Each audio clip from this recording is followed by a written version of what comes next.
doctor Manuel Riera, conocido como Manolo Riera, director del Sanatorio Volati, que está acá con nosotros. Buenas tardes, doctor, ¿cómo anda? Bienvenida a Más Voces nuevamente, porque ya lo tuvimos en una oportunidad. ¿Cómo están? Bien, muy bien. Están muy bien ahora. Estamos mejor, un poco mejor, ¿no? Él conoció el estudio de abajo, no, que era más chiquito. Sí, era más chiquitito, estábamos más... Éramos 50. Tenían más aspecto de radio. Claro, ahora tenemos más estudios. Estamos me gusta, avanzando. Está muy lindo. Bueno, gracias. Lo mismo digo con respecto al tema del sanatorio, ¿eh? Le estaba diciendo fuera de micrófono, que anduve por ahí, y lo vi moderno, con todo un sistema preparado, acorde también a los tiempos, turnos por WhatsApp, la página web. Todo eso lo resolvieron todo en esta pandemia también. Plena pandemia, sí. Veníamos con nosotros siempre... Poquitito si se puede hacer. Sí, cómo no. Nosotros siempre tratamos de ir ayornándonos a las circunstancias, ¿no es cierto? La pandemia fue tremenda porque, como se sabe, nos agarró de golpe, ¿no? No estábamos preparados para enfrentar una situación así, digamos, no estábamos preparados ni psicológicamente ni estructuralmente para... El sanatorio estaba muy bien puesto para lo que se hizo normalmente allí. Siempre tratamos de estar a la altura, ¿no es cierto?, de nuestros pacientes. Tratamos de dar el objetivo del sanatorio son el paciente y su familia. Dejó de ser solamente el paciente, ya es la familia también, ¿no es cierto? Estamos muy comprometidos con ese tema. Y la pandemia nos vino a trastocar un montón de cosas, porque ha sido en una semana hubo que prácticamente armar otro sanatorio.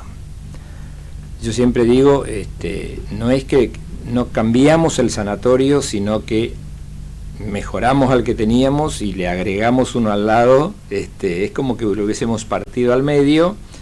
Entonces el sanatorio siguió funcionando normalmente en la época de pandemia con todos los servicios que siempre brindó, y después estaba como una mampara donde uno no sabía qué pasaba ahí atrás, y atrás era otro sanatorio con otra estructura similar a la que hubo que armarla porque exigía unas normas de bioseguridad muy estrictas, que nosotros las cumplimos enseguida, porque cuando comenzó la pandemia se habló de que se formó un comité científico, ¿no es cierto?, que el gobierno lo formó, que funcionó muy bien, y en un momento hasta el gobierno, ¿no es cierto?, dijo que bueno, que el hospital público se iba a hacer cargo de todo para que los sanatorios no tuvieran que hacer tantas... y a nosotros nos pareció una buena idea, muchas provincias lo hicieron, pero también nos pareció que nos debíamos un poco a nuestros pacientes. Entonces yo me ponía en el lugar del paciente y decía yo, más allá de que sea el director médico, si soy un paciente, me atendí 30 años en el sanatorio, hace 30 años que voy a mi cardiólogo, que la señora va a su embarazada, a su ginecóloga. Los chicos a su pediatra, y que un día tenga que internarme por COVID y me digan, no, tenés que ir al hospital. Cierto. No porque sea el hospital, el hospital está espectacular, fantástico. Sí. Sino que dice, pero no, yo tengo mi obra social, tengo mi médico, entonces nos pareció que teníamos que hacer ese esfuerzo. Equiparar todos los protocolos también a nivel privado. ¿Qué tipo? ¿Y hay algunas prácticas que continúan ahora? Sí. Nosotros, los cambió para siempre, sería. Cambió, y como decimos siempre, como medio como para quedarse, ¿no? Claro. Porque el tema es así, oficialmente la pandemia no terminó. Claro. O sea, la OMS, que es el organismo que rige y que tiene sus idas y venidas, tendrá se la ha criticado mucho porque se dice que actuó tardíamente, pero bueno, nosotros nos regimos, todos los organismos de salud, estatales, públicos, privados, por la OMS. Y la OMS hasta el 20 de marzo, me acuerdo, en ese alrededor, dijo, bueno, estamos en pandemia, y hoy, 1 de julio, estamos en pandemia, con menos casos, pero... Después vinieron esas famosas olas, o sea que hubo que preparar todo, con unos protocolos tremendos, encima trabajar, digamos, diariamente, porque los protocolos cambiaban, no digo diariamente, por horas iban cambiando. O sea, definíamos que era un caso de COVID. A ver, ¿quién tiene COVID? La persona que tiene una PCR positiva o que estuvo en contacto con un positivo. Bueno, a las 2 horas llega otra información.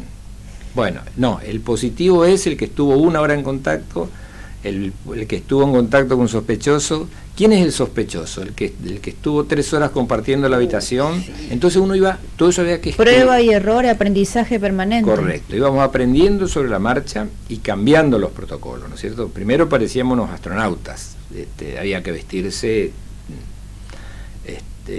Eso también sirvió mucho. Muchísimo. Porque muchos muchísimo. después dicen, ay, nos hicieron tal cosa, no, pero nos sirvió porque nadie conocía. No, realmente no. Nosotros, fíjense que nosotros no... A ver, el paciente con COVID, si vamos a la etapa de que estábamos en plena pandemia, para que tenga una magnitud de lo que fue para el sanatorio, ¿no?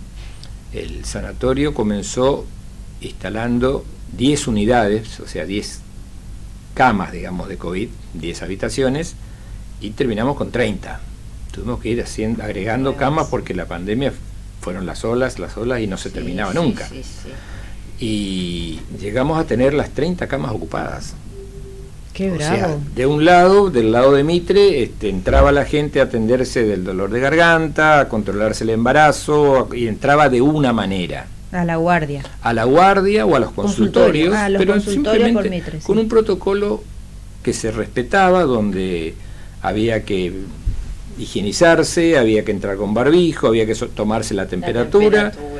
Teníamos establecidos los horarios, ahí nos ayudó mucho la informatización, ¿no es cierto? Porque el paciente tenía que llegar 5 minutos antes del turno, cosa que no se acumule la gente en la sala de espera. Nos sirvió para acomodar a los médicos también, claro, que se pongan un poco en horario. Esa es una buena práctica que hasta el día de hoy se sostiene, ¿no? Entonces evitar como la aglomeración. La gente estaba de este lado atendiéndose de su patología de siempre, de sus controles de siempre. Y del otro lado del sanatorio estaba el pandemonio, ¿no es cierto? Porque era una estructura que parecía que uno caminaba por un sanatorio vacío, ¿no es cierto?, donde no había ruidos, no había movimientos, pero sabíamos que había 30 pacientes internados. Y también, además de los pacientes, los médicos. Los médicos que tenían que entrar. Y la parte más difícil de todo esto fue, o sea, primero acostumbrarnos, tuvimos que aprender a vestirnos.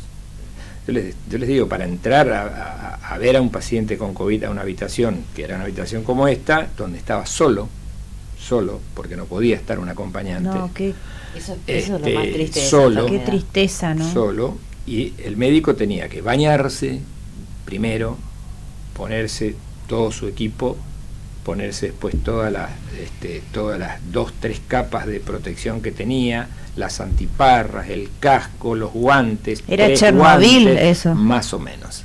Terminaba de atender a un paciente, salía, se bañaba, se cambiaba, tirábamos, descartábamos todo eso que se había usado, eso se incineraba y había que volver y así, paciente por paciente. ¿Y usted, doctor, en ningún momento dejó de asistir al sanatorio? No, nunca. Asistencia perfecta. Perfecta. Y no tuvo COVID. Yo me podía haber quedado en mi casa, porque al ser, digamos, está el personal de riesgo, las personas de riesgo por alguna patología, yo gracias a Dios no tengo ninguna, o al menos, pero a toda persona mayor de 60 años es considerada personal de riesgo. Yo era un personal de salud de riesgo. Yo lo que no podía hacer era estar en contacto con el paciente. Es más, yo no debería haber ido al sanatorio. Pero bueno, tomando los recaudos, se necesitaba que uno esté, porque hay gente que estaba al lado del paciente asistiéndolo. Las enfermeras fueron tremendas, las enfermeras fueron unas diosas realmente, conteniendo a los pacientes, los médicos que tenían que entrar 2 o 3 veces a ver al paciente. Cuando había una emergencia había que correr ahí, después salir y hablar con los familiares, porque tampoco se los permitía, no habían visitas, no podíamos dejar que los vean porque estaban en una situación que realmente no era agradable a veces, ver a un paciente con tubo, respirador, a través de un vidrio, cosa que después se fue permitiendo, después fuimos aprendiendo también. Y qué bárbaro lo que está realmente contando, doctor, fue qué bueno para que tengamos memoria, que y no pasó hace mucho tiempo, fue ahora. y que se vivió y toda la función y el rol que tuvieron los médicos, claro, los sanatorios, el hospital, y que después por suerte vino la vacuna. Claro. ¿No? Sí, sí, sí. Usted sin vacuna no se contagió tampoco. Yo tuve que esperar como todo el mundo las vacunas, me cuidaba, claro, pero no solo cambió esto es importante que la gente lo sepa, no solo cambió mi actividad como, si bien yo no hago más actividad asistencial, ¿no es cierto? Pero había que tomar decisiones difíciles, mándenme este paciente, bueno, no tengo cama, pero bueno, a ver dónde lo puedo acomodar. Llegamos a ese extremo, llegamos a decir, no tenemos cama, ¿dónde lo ponemos? Bueno, vamos a ver si hablábamos, si nos permitían poner al lado a otro paciente, y si el paciente lo aceptaba, compartían el lugar, los dos estaban con COVID, bueno, pero hay gente que quería estar sola, no quería que le pongan a alguien al lado, tenía el derecho a que, o sea, hubo que conversar mucho, hubo que tomar muchas decisiones, hubo que hacer una inversión tremenda porque todo estaba en una disparada también económica. Sí, una consulta, sí, doctor. Usted está hablando de que estuvieron habilitadas 30 camas de terapia intensiva, sí. pero ¿estuvieron ocupadas 100% por casos de COVID o seguían atendiendo otro tipo de...? Esas 30 camas estuvieron ocupadas por casos de COVID. Ajá. Después estaban las 2 terapias comunes. Sí, las terapias comunes que también seguían funcionando a full. La única diferencia era que ahí estaban pacientes que no tenían COVID y donde los médicos los atendían de otra manera, una atención más personalizada, los familiares entraban, que podían tener algún tipo de contacto un poco por eso más les decía, había flexible. Dos sanatorios. Un sanatorio donde era dentro un bullicio, ¿no es cierto? Y otro donde era una zona más oscura, aislada, sin ruidos, donde los familiares esperaban ansiosos un informe al día. Se podía dar, porque tampoco podíamos exponer a nuestros... Cada vez que entraba un médico a una sala de COVID se exponía a contagiarse. Claro. De hecho, se contagiaron algunos médicos. Sobre todo cuando no habían vacunas. Nosotros, los que estábamos en la parte directiva un poco, bueno, tomando las decisiones, comprando esto, tenemos, no sé, 10.000 barbijos, vamos a comprar 10.000 más porque se viene otra ola, vamos a comprar más trajes, vamos a comprar más medicamentos. No había medicamentos. Se terminaba determinadas drogas que eran indispensables para respirar a un paciente y cuando pedíamos y comprábamos a uno teníamos que comprar a 10 y teníamos que comprarlo. Imagino lo que habrá sido el protocolo también cada día que tenía que regresar a su casa. Bueno, es lo que les quería contar. A mí me cambió totalmente la vida esos 2 años. Yo tuve que tomar no solo las precauciones en el sanatorio, ¿no es cierto?, donde me cuidaba como cualquiera se cuidaba en el lugar. No trabajé en los 2 años de ninguna manera en forma virtual, siempre estuve presente en mi oficina. Y la otra cosa es que me cambió, es la vida en mi casa. Me cambió porque mi familia, o sea, mi esposa y mi hijo, con quien comparto mi casa, mi hijo, vale la pena aclararlo, él vive con nosotros, tiene 34 años, pero él tiene una discapacidad severa, él tiene prácticamente una parálisis cerebral, entonces él es como que vive, la habitación de él es como una terapia, él tiene su cama, él, digamos, no se alimenta solo, no se baña solo, digamos, hay que atenderlo, ¿no? Entonces yo tenía que protegerlo a él también. Claro. Y mi señora tampoco salía de casa, o sea, no salían de casa. Qué bárbaro. Entonces en una pieza estaba mi hijo, en la otra habitación estaba mi esposa, una señora que vivió con nosotros que nos ayudaba, y yo tenía una habitación donde estaba más cerca de la puerta del frente, entonces yo llegaba al sanatorio, entraba por el garaje, me iba directamente al baño, sacaba la ropa, me daba un baño, me ponía ropa limpia y ahí recién me iba de alcohol, me bañaba en alcohol y ahí me iba a saludar a ellos. Dormíamos en ambientes distintos, televisores distintos, almorzábamos separados, cada uno en su habitación. ¿Por qué? Porque la única manera de que el virus ingrese a casa era si lo traía yo. No había otra posibilidad. Porque las otras personas no salían. Y yo sé que... encima en un sanatorio. Y mi esposa, bueno, es mayor como yo, y mi hijo... si se llegaba a agarrar COVID no la iba a pasar muy bien. Claro. Entonces, fueron 2 años, terrible, fueron 2 años, y bueno, nos enseñó muchas cosas, digamos, a valorar lo que es la familia, a valorar el afecto, el decir, bueno, tengo que dedicarle más tiempo cuando pase esto, una serie de cosas que me las estoy perdiendo, ahora que igual yo sigo con todos los cuidados, no al extremo de contarles, de decir, bueno, me tengo que bañar y hacer todo rápido, no, pero para mí el barbijo ahora es como mi reloj. Así es. No me lo saco, o como el celular. Sí, es más, me doy cuenta que si no lo tengo me falta algo. Qué bueno eso. Y llego al auto y me di cuenta que me olvidé y tengo en el auto por las dudas otro y me lo pongo. Yo creo que el barbijo no hay que dejar de usarlo porque entre la gripe A, es más, olvidémonos del coronavirus, olvidémonos de la gripe A y olvidémonos de la viruela del mono. Y si yo uso barbijo, capaz que ni me engripo. Así es, bajaron los casos de gripe. Claro. Pero fíjense bajaron que los casos de gripe justamente. En pandemia no hubo gripe, claro, no hubo bronquiolitis. Sí, cierto. No hubo. ¿Por qué? Porque la gente no salía a la calle.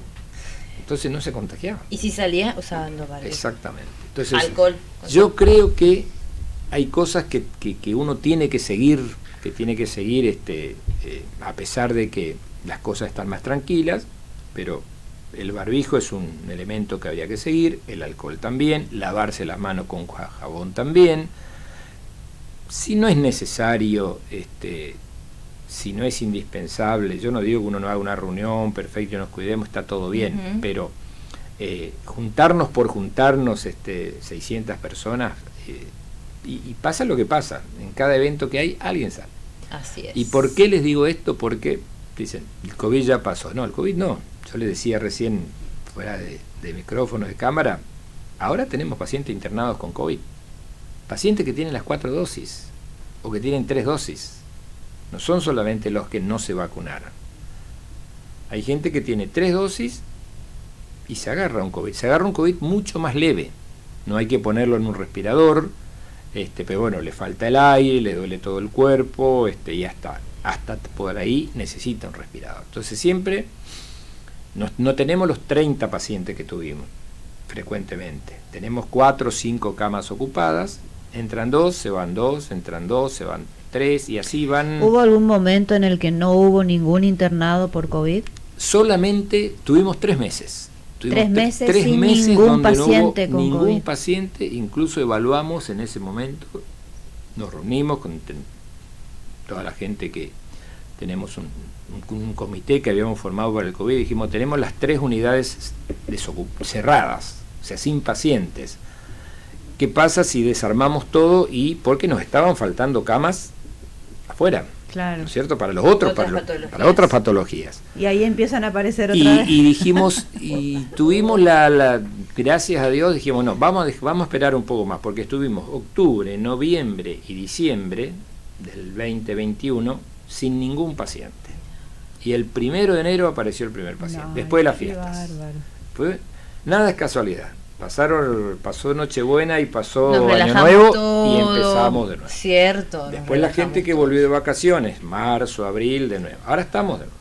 Y ahora vamos a esperar seguramente en julio y agosto más casos porque las personas asmáticas, las personas con EPOC, el frío, las alérgicas.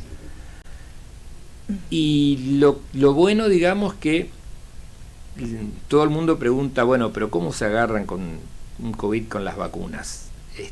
¿Será que me puse una que es mejor que la otra? Yo creo que no pasa por ahí, pasa simplemente porque lo que está sucediendo, y que es bueno, es que los casos son leves. Hay gente que viene, se siente como una gripe, le hacemos una PCR, tiene COVID y está así como estamos hablando nosotros. Claro, la vacuna no inocula, sino que mitiga. Exactamente. Entonces, bueno, mire, vaya a su casa con estas recomendaciones, pero si le falta el aire, si la fiebre es muy alta, viene, se interna 1, 2, 3 días y se va a la casa de nuevo. Pero el sanatorio nunca paró en la otra parte, siguió trabajando, tratamos de que la gente que estaba de ese lado y que sabía después de una mampara, había gente que estaba en respirador. Fíjense que de los casos digamos que estadísticamente están demostrados que hubieron en Misiones, que son más o menos 1.200 casos internados en terapia intensiva, nosotros absorbimos a la mitad, casi 560 pacientes. Porque prácticamente la internación de COVID casi que se limitó al hospital. El que más se llevó fue Fátima. Algo Favaloro y también el hospital Madariaga, y el resto era el sanatorio Boratti. Y esas 30 camas llegó un momento que no alcanzaban. Por las dudas las tenemos armadas, esperemos que no tengamos que usarlas, creo que no. Pero casos, que vamos a seguir teniendo casos seguro. Y fallecidos. Y puede ocurrir. Falleció un paciente lamentablemente la semana pasada, si bien es cierto tenía un montón de comorbilidades, otras enfermedades, pero bueno, el COVID hizo que esas cosas se agraven. Rápido, claro. Sí. Pero deja sus enseñanzas en el sentido de dos cosas. Yo creo que hay que, primero, que esto no se terminó, de que me parece perfecto nos protejamos, que el barbijo yo creo que hay que usarlo, no cuesta nada usarlo, no cuesta nada, ya nos acostumbramos, es como una bufanda. Y también en lo personal, más allá de mis 40 años de médico, golpeó mucho el dolor de la gente, el dolor de las familias, el no poder despedirse de sus familiares. Nosotros en determinados momentos logramos consensuar unos protocolos, ¿no es cierto?, para permitir despedirse, y bueno, mucha gente con algunos pudimos hacerlos, con otros no, porque no nos daba el tiempo. Y bueno, la gente agradece eso, pero fue realmente muy muy difícil, muy difícil. Qué bueno que hablemos nosotros a esta altura también del año y todo eso, porque vivimos una nueva normalidad, mejor, es cierto, pero hay que reflexionar y seguir cuidándonos, ¿no? Porque hasta que no te toca parece que ya no existe, pero hay que seguir hablando, dando este mensaje de concientización y de todo lo que pasó hasta hace poco. Totalmente. Doctor, y esto de todo lo que está hablando también deja en el mundo entero una secuela que es la salud mental. Sí, totalmente. La tristeza, la angustia, la soledad, ¿no? Y eso es lo que se viene también. Se está empezando a ver, ya se está empezando a ver, es lo que se llama el síndrome post-COVID, ¿no es cierto? O las secuelas del COVID. Porque hay que diferenciar de lo que es el síndrome post-COVID en cuanto a enfermedad. O sea, hay gente que ha quedado muy deteriorada, que sobrevivió a su enfermedad, pero ha quedado con secuelas pulmonares, cardíacas, o sea, quedó enfermo del pulmón. De las más diversas, para siempre. Además. Sí. Falta de memoria. Corazón, neurológicas. Bueno, y después cefaleas crónicas, todo eso es lo que uno enfoca como el síndrome post-COVID clínico, ¿no es cierto? Donde dice, bueno, ahora tengo que ir al neumonólogo una vez por mes porque me quedó una lesión en el pulmón que me tengo que cuidar. Me quedé con una miocarditis, entonces tengo que ir al cardiólogo. Pero después quedó la otra parte, la parte que no se ve, pero que se nota, la parte de la afectación psicológica, mental, las famosas lagunas mentales, ¿no es cierto? Hay gente que entraba, que salía de COVID y no sabía que había estado internada. Y uno hablaba con ellos cuando venían a control y decían que no se acordaban de nada. Como una amnesia. Exactamente. Sí. Y hay gente que ha tenido, después del COVID, se ha quedado re sana, entre comillas, físicamente, pero alterada psicológicamente, deprimida, con trastornos para dormir, con insomnio, con temor a la muerte. Pero no únicamente, no estamos hablando únicamente de gente que estuvo afectada por la enfermedad, sino la sociedad. La sociedad en general. Porque por ahí unos que no podían trabajar, otros por esto, otros, o sea, a todos nos afectó de alguna manera. Y no se olviden que estuvimos 2 años encerrados. Sí, y eso que nosotros acá, entre comillas, no estuvimos tan encerrados. Exacto. Yo siempre digo lo que fue en la ciudad de Buenos Aires, porque ellos viven en todo un departamento de edificios, por eso la gente estaba tan alterada, muy alterada, y quedó alterada, y te lo dicen incluso, por el encierro. Si bien el trabajo, la virtualidad, acomodó un poco las cosas, pero también trajo sus problemas. Trajo sus problemas, porque hay gente que llegó un momento que no toleró más la virtualidad. Y hay gente que hoy le hablas de virtualidad y no quiere saber nada. Así es. No, yo quiero ir a trabajar. Sí. Y bueno, hay empresas que se manejaron muy bien. Bueno, y después todo el desequilibrio y el prejuicio económico que ocasionó, ¿no es cierto? Porque hay gente que ha perdido su trabajo, gente que ha perdido empresas, gente que ha perdido, que esto la ha tratado muy mal. Y yo creo que tenemos para un par de años, 2 o 3 años, para recuperarnos de esto, porque las secuelas se siguen viendo, ¿no es cierto? Siguen viendo. Sí.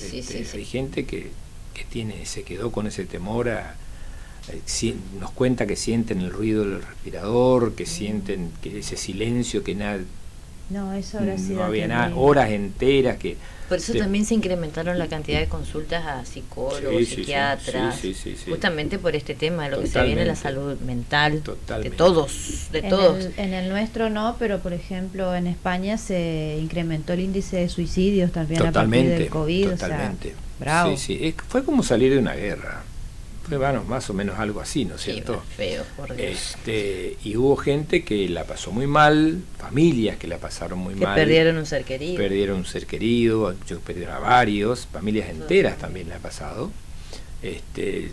Hemos tenido casos de que internada, el matrimonio estaba internado, ¿no es cierto? Y falleció el matrimonio. Un día uno y al otro día el otro. Imagínense los hijos de esa familia, gente joven, 46, 47 años.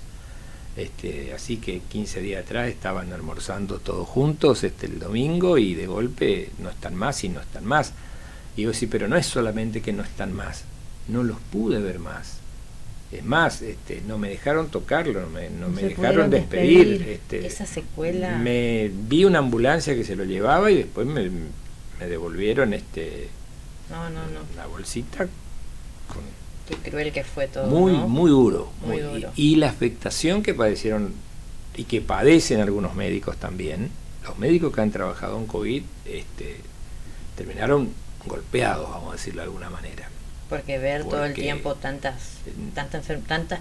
gente mal a la vez, digamos, de eso se trata la pandemia. Porque había muchos afectados. Exactamente, había que convivir con el paciente que estaba muy enfermo, con la familia que estaba muy preocupada, que demandaba, ¿no es cierto?, cosas, el médico en el medio, las limitaciones que uno tenía para moverse, que está a decir, bueno, lamentablemente son protocolos y hay que cumplirlos, porque si no, mire que si usted entra se puede contagiar usted y si se contagia usted, se contagian los dos y esa otra gente se queda sin los dos.